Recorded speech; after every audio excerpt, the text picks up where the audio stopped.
What is up, y'all? Blackmore here. I wanted to sit there and put out a guide for Azucena to all of my wonderful coffee blenders and coffee enthusiasts out there. And we're going to be going over the pros and the cons and what is her overall game plan of what you should expect to be doing with Azucena. So, she's a rushdown character that has a really strong jab game and a down forward one game, which are really key in Tekken. Various stances with super strong mix-up options out of them.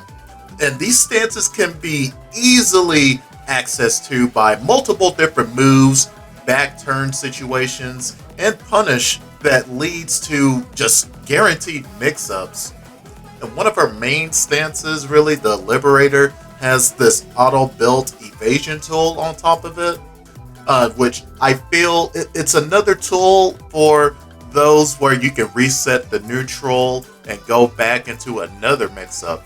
To those that are familiar with Lei Wulong, to all of my other Lei enthusiasts out there, this will be very familiar to you with the Drunken Stance evade parry that he would have where he does the spin, and it resets the neutral even though it puts you slightly off axis and has you in back turn situations. It's the same concept.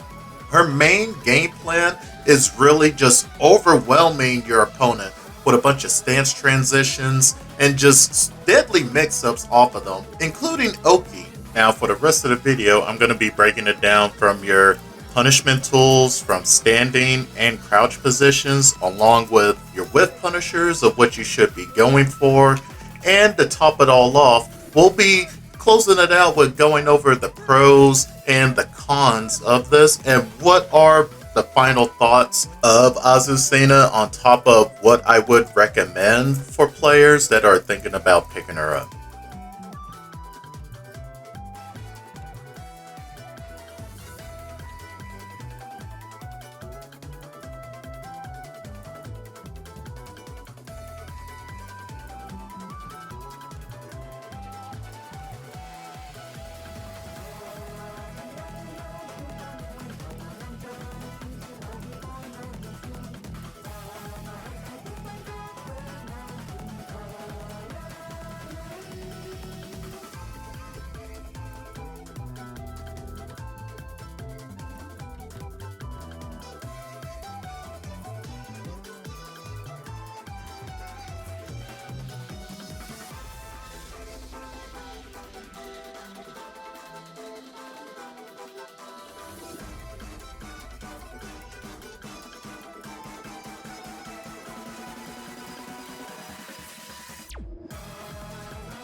The pros with Azucena, she has like just overwhelming, suffocating offense with her while running 3-2, which either makes your opponent either have to endure the pressure or sit there and try to challenge it and just constantly get looped on and just accept the plus frames on it. So this is one tool that will be your best friend while playing this character, for you to really just get in and start your pressure.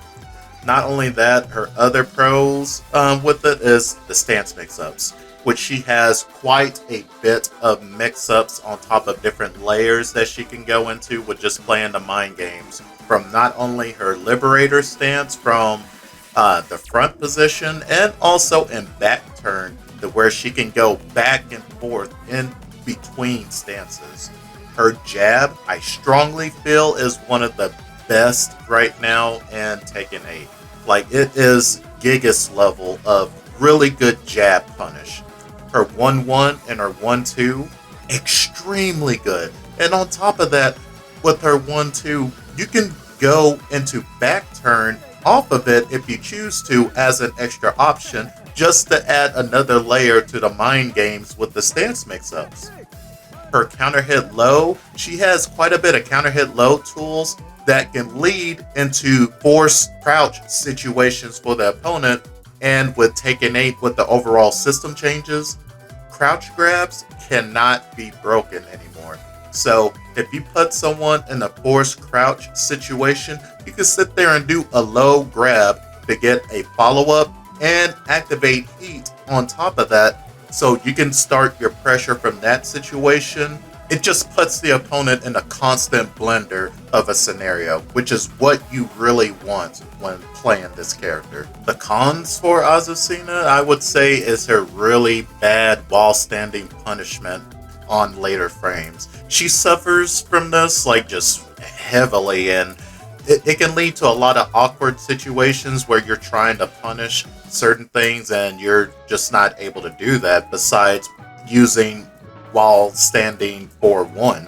That's going to be your go-to tool, really, just to get at least a somewhat acceptable punish, unless it's a very big move on top of that where you can use all your other tools. But other than that, I feel this is what she really just have a big weakness on. Overall, I feel Azucena has a very strong placement within Tekken 8 so far. I recommend her for players who just really enjoy rushdown playstyle and also a freestyle flow offense with a bunch of stances, similar to Lei Wulong in Tekken 7, where you can freely build your own strategies behind her. So if you're one of those that sit there and just love to have a bunch of bag of tricks on hand, this is a character I would recommend.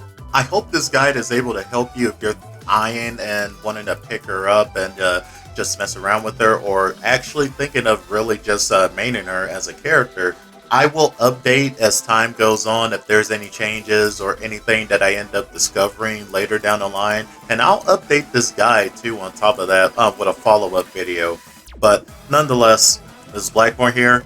Again, I hope this helped all of you out that are looking and picking up this character. I really enjoy her, and she just really fits my style of play.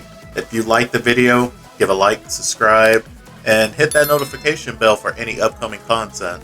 I'll catch y'all in the next video. Stay safe out there. Peace.